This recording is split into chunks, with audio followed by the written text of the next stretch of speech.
Alice, Korea. Rob, do you recognize this? I don't think you've been there? Oh, perfect. Yeah, I don't know if you guys know Rob here, but Rob knows Korea way better than I do. The Korea I know of is just whatever my parents told me. And then I did like a recent trip of Korea when I lived with the friars for 3 months. And I remember the cook, she's called a shipoksa, Azuma, and she's a lady from Busan, and she comes up to me and goes, you know, Philip Susan님, you look Korean, but you don't act Korean. That's what she said to me. And I go, why is that? And she goes, you see, seminarians, they don't like high-five the bishop and give them a bro hug and stuff. In Korea, they go, hello, like this, you know? I was like, yeah, okay, that's very different. But we'll go to the next slide. If I talk about the Korean Catholics, I do have to mention this. So, the first Korean American experience, 1903, during the Japanese occupation, many of the Korean migrants came via Hawaii to San Francisco.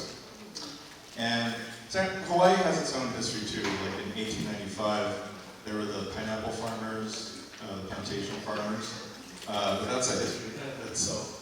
So, sugar cane, not pineapple, sugar cane. Sorry, sugar cane.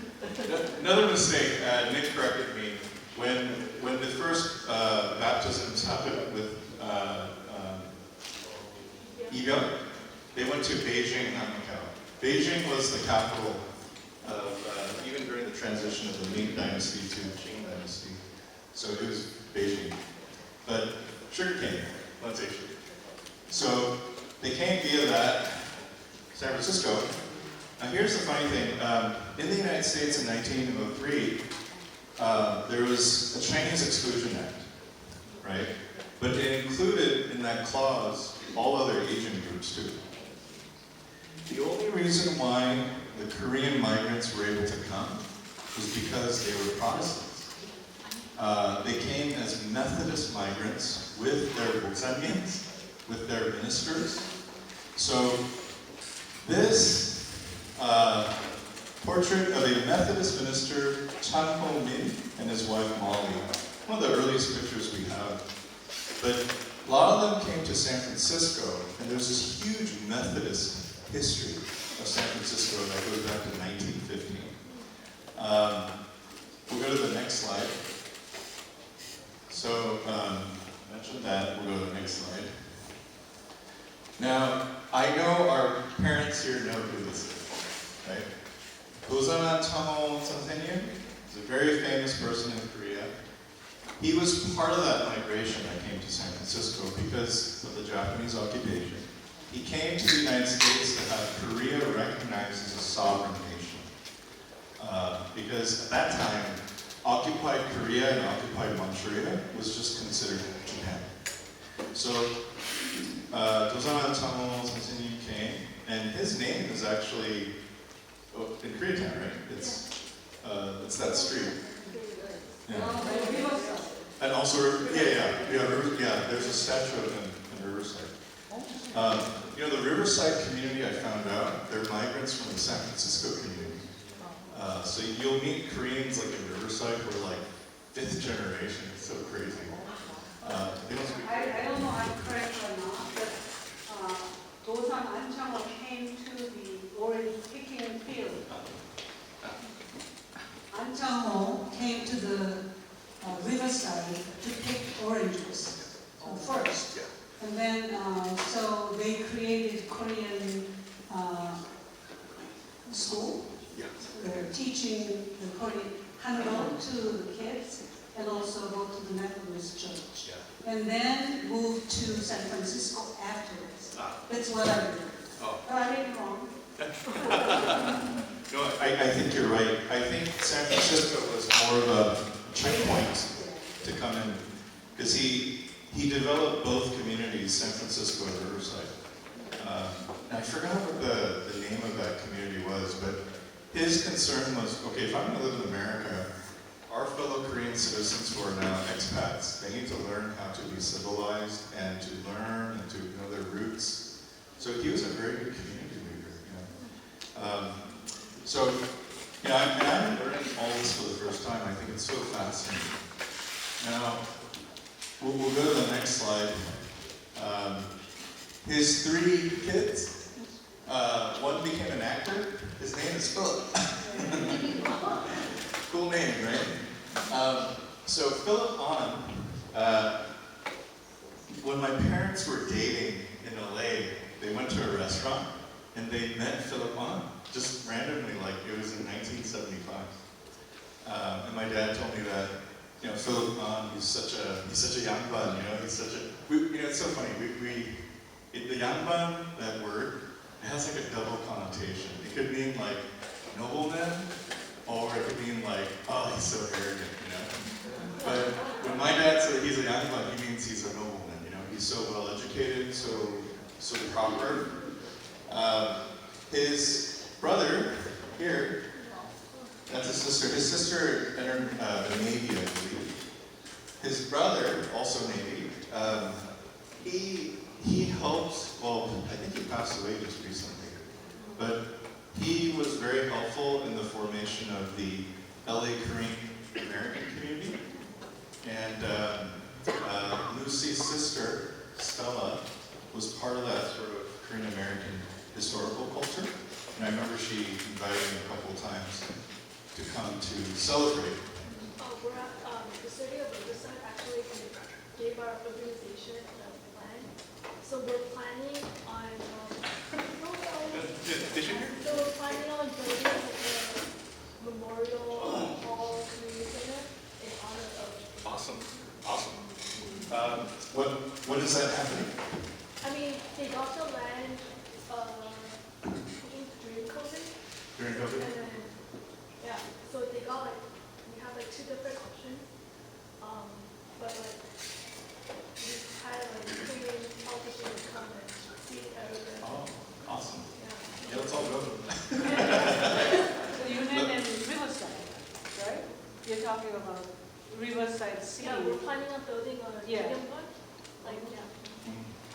Excellent. Well, let us know when that happens. So we'll go, St. Joe's community, let's go. We'll go together. We'll go to the next slide. This is another very important figure in World War II, Colonel Young Oh Kim. He was born and raised here, but he was asked to lead the Japanese Nisei, we say Nisei, Japanese Nisei, 2nd Gen Battalion. And the person that asked him to do that was General Eisenhower. And he knows, Eisenhower is not a dumb guy. He knows that Japan and Korea, the tension and everything. So he asked him, are you okay with that? And the Colonel Kim, said, we're all American, So he led the team to Europe and fought in the North African region. They were the most highly decorated Asian American battalion, at least that I know. Very smart guy, Colonel Kim. If you look him up on YouTube, he talks about it. There's old footages of him talking about it and being interviewed. We'll go to the next one. This is really ingrained in my brain. Right, this is really ingrained. So 92, I was in 6th grade, and when this was happening, man, I thought it was like end of the world or something. Here's the difference between San Francisco and LA. All the migrants who came to the Bay Area, a lot of times were the scholars. They came to Berkeley and Stanford to study, San Jose University, State University. In LA, a lot of the merchants and the business owners came to LA. That's sort of the pattern. Why that happened, I have no idea. Because it's not like LA doesn't have schools. But I don't know why, but that's how it happened. So LA, you get more of the merchant business owners of the Korean migrants, and it was effective. Well, all of a sudden, this kind of became a meme rooftop Koreans, right? I'm sure you've all seen it. They're all military trained. I remember, I think it's 93.5. That was the Korean station on FM. Am I mistaken? Well, so back in the 90s, 93.5 was the Korean station. All you hear is military language that week. It's just, I can't even mimic it. I didn't even understand it. So I remember my dad was explaining to me, like, yeah, this is Korean army language that they're using. And they're like, center point, frame on, 가주마켓, centralized, and then, just, you're hearing that. It's like, wow. That definitely shaped my childhood. Go to the next slide. I found, this guy looks like 장동건. Right? Random, and like, a lot of those youngs and nunas that I saw, they're all from all our churches. I don't know what they're doing. They're kind of cool, neat. We'll go to the next slide. If you look at the percentage of the Korean Americans who came to this country, 61% is Protestant, which makes sense because even during the Chinese Exclusion Act that I mentioned, the Presbyterians and Methodists all came through. So it makes sense that Korean Americans that you see, like 7 out of 10 times they'll most likely be evangelical Protestant. The Catholics and Buddhists, we make up this percentage, 10% and 6%. I think I meant all the 6%. My dad's best friend is Buddhist, and so is his family. So I visited their temple here in LA when I was a kid. And I remember seeing the singings, the monks praying and doing the incense. They're such kind people, But it's funny because I remember the monks would talk to my dad, and then they both agreed, like, why are the evangelicals so mean to us, And they'll kind of share stories together. We'll go to the next slide. This just kind of shows you the demographics. I'm just kind of giving you an overview of the Korean American-ness. California, you'll see a lot of Korean communities. Hawaii, lots. And then when you go to Virginia, I thought it was really more New York, but Virginia has a strong population of Koreans. New Jersey probably does too, but it's a very small city. Northern Virginia, it's like all Korean. It's so crazy. But of course, just in terms of amount of people, California has the most Korean Americans. Just Bay Area to LA. You'll see Korean restaurants all along the 5 Highway. We'll go to the next slide. Okay, this is where it starts. 1970, I discovered this photo of St. Agnes Church. Look how they're dressed. Late 60s style clothing. And look at Father Lawrence right here. Right? They called him Gorminam Shibunim.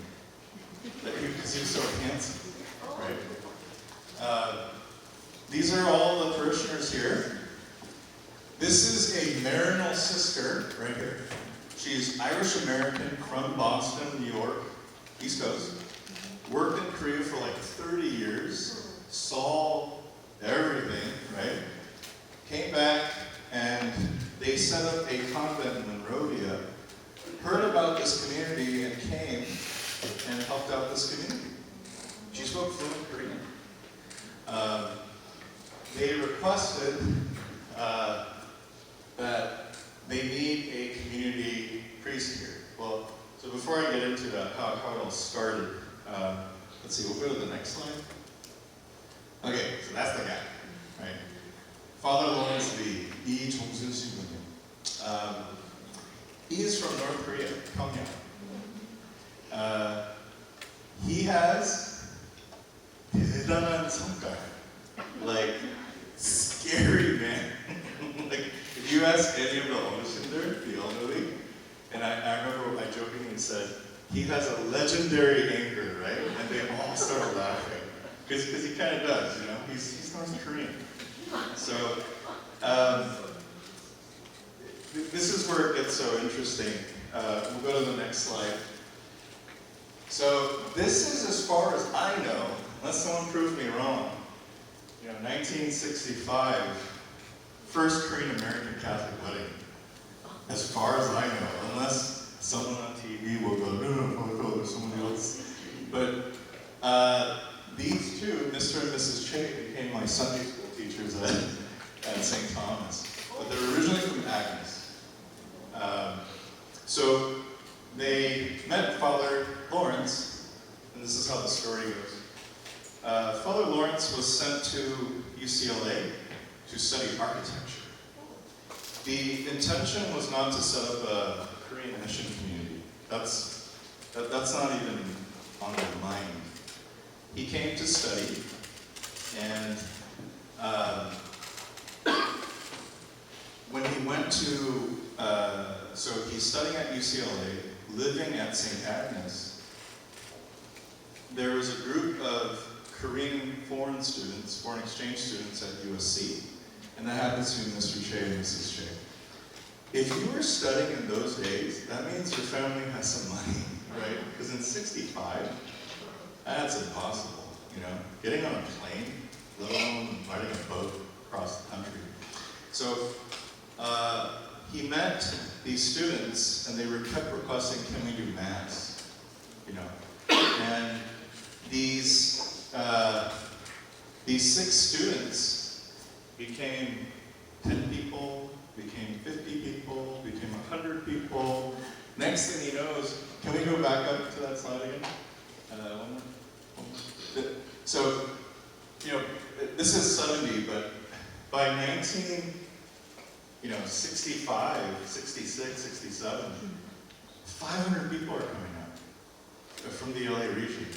From what I heard from someone, I can't remember, many of the Korean Catholics who were here were either attending American Catholic churches or a local Korean Anglican church, because they couldn't speak English. So they went to an Anglican church. When they discovered that Father Lawrence is here, they all came to St. Agnes. So we'll go to the next slide. Okay, that's Mr. and Mrs. Che. I was at their house, and we had an anniversary lunch with all the pioneer parishioners. So it's kind of cool. But I still keep in touch with them. They showed me that photo, and I took a photo, shot of it. Yeah, but they were the first couple that got married in LA. So crazy. They have 3 daughters. One of them is Sister Jennifer Che, Holy Spirit sister, I think, from Italy. If you get a chance to see her, she was my basketball coach when I was in 6th grade at St. Thomas. Yeah. So really cool gal, cool nun. If you guys thought Sister Mary Josephine School, Sister Jennifer Che started that, man. She shot hoops really well. We'll go to the next. Okay, so that's me. This is me. I was baptized by Father Lawrence. It's crazy. He was a very big part of my life. Not just my life, but my family's life. So, when my grandparents came in 1969 with the whole Yangshi family, my grandpa found out about St. Agnes, and they were living at San Pedro at the time. A lot of Koreans were living at San Pedro Torrance at the time, in the 60s. That's why the Friendship Bell was there, right, in San Pedro. So anyway, my grandpa meets Father Lee, and they're the same age. My grandpa was a police officer in the Seoul district of Itaewon, and he encounters Father Lawrence, and they hit it off. They become like best friends. They're drinking, vodka every Saturday, telling old stories about what Korea was like and all that stuff. Father Lawrence is from Pyongyang. My grandpa originally is from Hwanghae-do, which is a region up in North Korea. But they all fled, and then when my grandpa became a police officer, it was for the Seoul district. So he was very much part of my family history. He married my parents, and who here was married by Father Lawrence? I have to pick on him. was he like when you first met him? Not very good. Yeah. I thought you didn't like me. Yeah. I thought it was something wrong. That's North Korean love. That's North Korean love. Yeah. No, I totally, like, my dad told me the story that when they got married, they weren't even that late, to be honest, but, you know, Shubunim, he has such a 성깔, like, 결혼할 사람이 왜 이렇게 늦었어? You know, like, you're getting married, but why are you so late? You know, he would just talk like that. But we'll go to the next slide. You know, and because of the work he did, so many people came out of this, of St. Agnes, and I think Catherine is here somewhere. There are people that Catherine knows. Jenny also knows a lot of people here. Catherine and Jenny are like the nunas of this church, right? So in so many ways. But they're not just the nunas of this church. They're the nunas of LA. That's a history in and of itself. This is the reunion I had with the pioneer people of St. Agnes. So we had a luncheon met.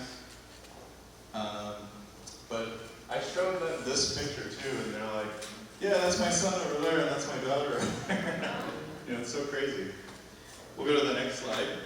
So, if you look at this picture, that's Cardinal Stefano Kim. And that's Father Lawrence on the side, Cardinal Mahoney, and St. Agnes was celebrating their 20th. This was back in like 1987 or something. But my dad noticed something. When Cardinal Kim came, when he saw Father Lawrence, he goes, 선배님, 안녕하세요. And then my dad's like, why did he bow to you? And then Father Lawrence like, 내가 명동 성당에서 분당 신부님 할 때 김스테파노가 내 신학생이었어. So when he was pastor at Myeongdong Cathedral, Cardinal Kim was his seminary. And he's highly supported, you know, Cardinal Kim. Father Lawrence was the 4th Myeongdong Cathedral pastor. Before that were the Paris Foreign Mission Society. He was the 4th one, right? So we'll go to the next slide. But there's a story behind all of this, I think. So first of all, 이종순 신부님 is originally from Pyongyang Diocese, transferred to Seoul, not by choice. You know, so this is what happened. When he was a seminarian in Daewon Shinakyo, right? And Daewon Shinakyo is in North Korea. We'll go to the next slide, I think. Okay, here we go. So Daewon Shinakyo is in the north. Seoul Shinakyo Seminary is in the Seoul region. 2 seminaries in Korea. Now, I know when you think of Pyongyang now, you think of Kim Jong-un and all that kind of stuff. Pyongyang was a very metropolitan city back in the day. Very, like, progressive, you know? There were, like, Russian and French immigrants, even Japanese immigrants. A lot of different schools popping up. I mean, it was a very progressive city. Even more than Seoul, actually. Seoul didn't even compare at the time. So here is Noginam Daejugim, first Archbishop of Korea. Before him was a Japanese bishop that was assigned during the Japanese occupation. His name is Hayasaka Jugunim, and he's the 3rd Bishop of Korea. Noginam Daejugim is the 4th, and from what I heard, people spoke very highly of him. He was very, very compassionate to the Korean people. You know, he understands, he's not a dumb guy. He knows that Japan's occupying Korea, and he gets it. So he was very supportive of the local vocations.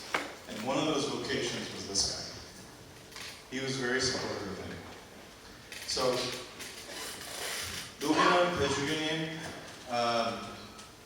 hears in the 1940s that Pyongyang is now being ransacked by the communists, the Russian Communist Party. It's not the Chinese communists, it's the Russian communists that were present in Pyongyang. And because of that, he heard that the cathedral in Pyongyang was totally demolished. So he immediately calls, we'll go to the next slide. He immediately calls Hagwon Kinakyo. This is a seminary in North Korea, run by the Benedictines. The Seoul diocese is much more, very diocesan influence. In the north, it was very Benedictine influence, which is really interesting. And the Benedictines are from Germany. So there's a lot of the German influence in the north at that time. Here are the seminarians, right? Along with the formation directors. When Archbishop Ilginam heard that the communists are there, he says, and he calls Hagwon Kinakyo and says, come down to Seoul right now, any way you can. Not a lot of them made it, because what was happening in North Korea was the great persecution of the Catholics. And one of the founding nuns of Yeonwon-dong Sunyeon is Agnita Chun, and her brother is a very famous scholar and patriot of Korea. Oh my God, I forgot his name. Chung something. Oh my gosh, I'm just forgetting names now. Her brother is, oh my gosh. Is that ring a bell? Tom something? He was a patriot, same time frame as like Busan Tamo and well anyway, her brother, very, very famous guy, she was executed in North Korea. And so were all the bishops, and so were all the religious, so were all the seminarians and the novice nuns. So, because that was happening, many of them, although they were fleeing down to the south, couldn't make it. But there were a couple that made it. And I'll go to the next slide. So these three bishops were the seminarians up there. So Doginam, Kimnam Sujugunim, Chiak Sujugunim, and Yugmongi Jugunim, these three are all the classmates of Father Lawrence. Father Lawrence was in this class. Those four made it back down to the Seoul diocese. We don't know anyone else who made it. Either they left or maybe got executed, who knows. But those four made it. So we'll go to the next slide. So that's Father Lawrence's background. And Father Lawrence, when he was in LA, now he has 800 parishioners to look at. And his intention wasn't to start a parish. His intention was to study architecture and go back to Korea. Now, I'm going to tell you another story, and I know some of our harmonies kind of laugh at this story. The reason why he was selected to come was because when he was pastor at Myeongdong Cathedral, in the 1960s, a lot of the building contractors, they're all a bunch of ganpes, right? They're all a bunch of like mafia men. And Father Lawrence is a very sharp guy. He's not a dumb guy. He noticed that the ingredients that they were using for the building materials and everything didn't match what he ordered. So he was talking to the three contractors outside, in his thick Pyongyang accent, and he's like, we got to get this right. If this building's going to fall apart if we continue like this. All of a sudden, one of the contractors grabbed him by the shirt and said, "What does a priest know?" And they're threatening him. Now, Father Lawrence, he's from Pyongyang, first of all. He was also a trained amateur boxer. Like, he's not just like your typical Arab guy. He was like an ice skater. He learned ballroom dancing. but he was a boxer too. He took out those 3 guys by himself. Like, we're just like, bam, bam, bam, like Mike Tyson, right? On the floor. So here comes Nuginam Chugunin, right? Bishop, or Archbishop Nuginam, sees the 3 guys on the floor. And then, you know, Father Lawrence is like, 그냥 좀 봤어요. He's just like, I just had to take him out, you know? And so here's Archbishop No, who's like, okay, this is problematic. He wasn't so concerned about those guys. He knew that they were constantly getting swindled, you know, in the diocese. So he sent Father Lawrence to UCLA to study architecture. That's why he came. So crazy. So he came, and when he came to St. Agnes, this happened, right? This is not what he imagined. So we'll go to the next slide. Here is Cardinal McIntyre and Archbishop No. And in those days, Archbishop No and Cardinal McIntyre knew each other very well. They would have met each other during the Vatican II Council and all that stuff. At that time, Cardinal McIntyre was sending flour and vegetable goods all to Korea at the time. That's why in the 1960s there was that saying, "Yurikaru Shinjaru," because many poor people came to become Catholic to receive food. In the 1960s, Korea, very, very poor. So they had already established a relationship, and then Archbishop No says, I gotta send my priest to UCLA because he's gonna study architecture. And you know, Cardinal McIntyre says, well, St. Agnes has plenty of rooms. The Precious Blood Brothers are there, so he can take a room there. So that's what happened. So that's how he came. Now, we fast forward to 1966, 67. He has, 800 parishioners that he did not expect. Cardinal McIntyre calls Father Lawrence and goes, I don't speak Greek. We have 800 parishioners at St. Agnes. You got to make a choice now. Either you stay or you leave, and your diocese has to bring someone. So Father Lawrence relays that message to Archbishop No.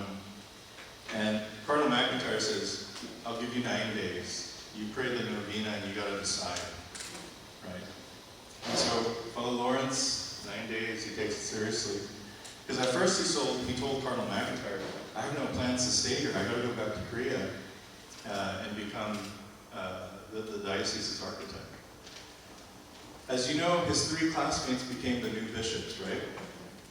Gwangju, Suwon, those 3, and Seoul, right? From what I heard from one of the Himzenims was that if he went back to Korea, he should have been the next bishop of some particular diocese. Because all those first generation seminarians, they all became bishops, those 3 that you saw. He should have been a bishop. Yeah. So finally, Archbishop Noginam calls Father Lawrence and says, "결정했나? Have you decided?" And then he said, in Korean, he says, 양들 버리고 어디를 떠나요? How can I leave my flock? That's what he said. That decision changed everything.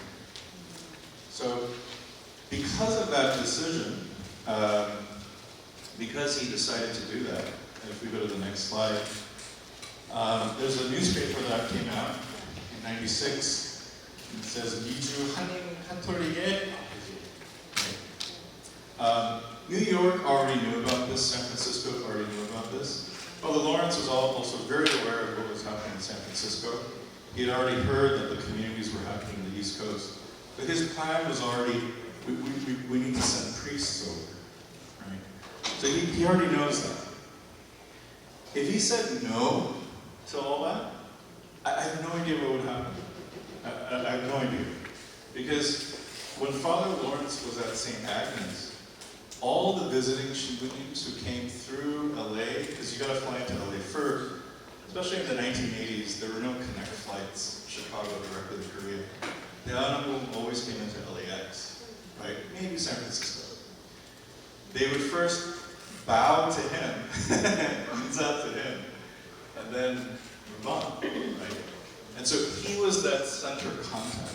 Even the Columban fathers went through Father Lawrence, right? Myeong Shubunim already knew who Father Lawrence was. In fact, when KMCC first started in Orange County, he was doing the masses for KMCC.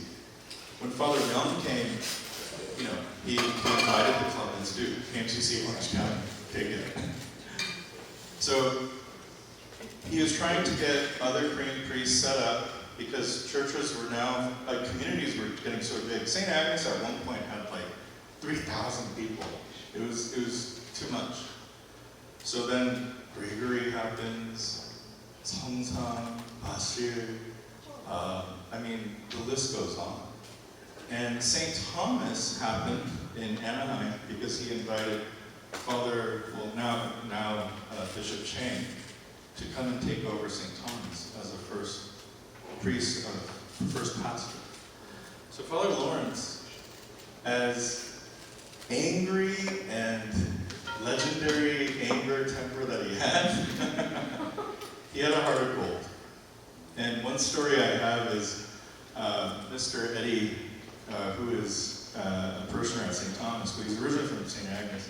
He told me the story that, because they were the first young adult group, and he comes up to Father and says, "Father, can we have chicken and beer? You know, because we're going to start up the first Korean community, young adult community." And he responds in his Pyongyang way, like, "젊은이들이 왜 술 마셔?" You know, this, you know, like, why are you young ones going to drink? You know, and Eddie Hung was just like, "Oh, okay." He's just kind of going away. They start the meeting in the room, and they're about to begin, and then they hear a knock. And Father Lawrence, he had chicken and beer for them. I mean, he had it ready for them, you know. That's Father Lawrence, you know. Scary man, but heart of gold. Let's see, we'll go to the next slide. You can pop it on. I have two quotes here. Yeah, you can just enter it. Yeah. So this, and then you can place it again. So it says here, St. Augustine says this: "We saw the martyr so patiently enduring the most monstrous torments, but his soul was submitting itself to God, because it was from him that his patience came, and lest human frailty should fail." And so none of us should be proud of our intelligence when we have made a good speech. None of us be proud of our strength of character when we suffer temptation. Because in order for us to speak good things, we have to get our wisdom from him. In order for us to suffer bad things, we have to get our patience from him. So we'll go to the next slide. This is the last photo I have of Father Lawrence, unless Jenny's dad has something that I don't have, or Catherine's mom has something that I don't have. But this is the latest picture, and this was about a year before he passed away of pancreatic cancer. That's the bishop from Wonju. He was the next bishop. The first bishop of Wonju is Father Lawrence's classmate. So when he met Father Lawrence for the first time, he said, "Oh, 선배님 만나세요." You know. Behind the bishop is Sister Veritas. She was the Mother Superior of the Perpetual Help Sisters. These are Wonju priest, Suwon priest. He became the next pastor of St. Agnes. That's my parents up there. And that's my grandma. And that's, Catherine, do you remember her? The one above the bishop? Isn't that Maria? That's not Mrs. Chet, maybe? Mrs. Chen? Maybe. I don't know. My vision's not very good. So those two, my grandma and her, always came to Father Lawrence in the last years of his life. And they called my grandma Father Lawrence's girlfriend. Because my grandma only spoke Japanese, right? So she learned Korean later, obviously, but when she would call him, she spoke in Japanese. He spoke fluent Japanese. He apparently spoke fluent Russian too. So, I mean, he's an interesting guy. Scary man, but very talented, you know. In the last years of his life, as he is passing on, my grandma told me that at his deathbed, he said, "I'm finally going to God." And that's how he died. When Stella Azuma and Julia Azuma, when they came to go pick up stuff at his room, I mean, he lived a very Spartan life. He didn't have a lot of things. You know, he had his theology books, his vestments, but that's really about it. He saved a lot of his money, the mass stipends and everything, to send to Suwon because they were building a new seminary. He drove the same, like, 1979 Oldsmobile until the day he died. I mean, like, this is a guy that took poverty very seriously. You know, even more than some of the friars I know. You know, he was very serious about his vocation. I guess I wanted to pay tribute to this man and the history of St. Agnes is because we have this LA Korean Catholic history that all happened because this guy said yes. My hope is that this story will be a source of hope for so many young adults who have to make very difficult decisions. And, you know, I was just talking to Rob today during the break, and we were just mentioning, man, the decisions we make changes everything. And the decision that this man made allowed all this stuff to happen. If you go back to a couple of slides where the kids are,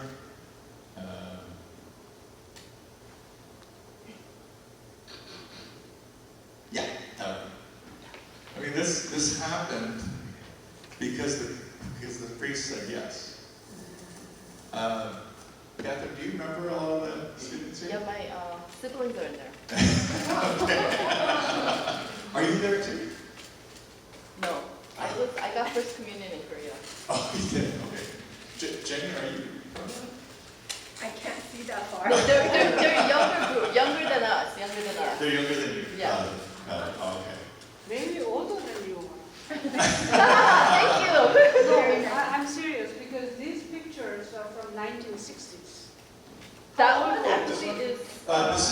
This is 1980s. Yeah, that one is This one? 80. Yeah. Yeah. Because I know a couple of the kids in there who are younger That's than their me. generation. They're my mom's goddaughter's kids are in there in this picture. Yeah. Like, I think at this time I was 2 years old. You know. But I mean, when you see this, and I see people like Catherine and Jenny who are here, Jenny's sister Julia is up in San Jose, still doing young adult ministry and English ministry. You know, Sue King, who is out at St. Thomas, and then all these people, you know, all these nuns and hums that kind of like were influenced by Father Lawrence. I'm really amazed.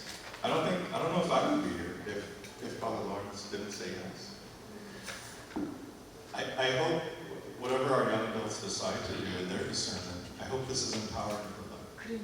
You know, and this is the story that I gave to those seminarians. I said we have very strong roots here. I just want to add. Remember, I talked about Father Thomas Jordan. Father Lawrence's grandparents are from a city called Chako, and that's in the Manchurian borders, right? That's the ancient lands of Joseon. That area is where his grandparents are from. And you know who baptized his grandparents, gave him first communion and everything? Father Thomas Troy. Isn't that crazy?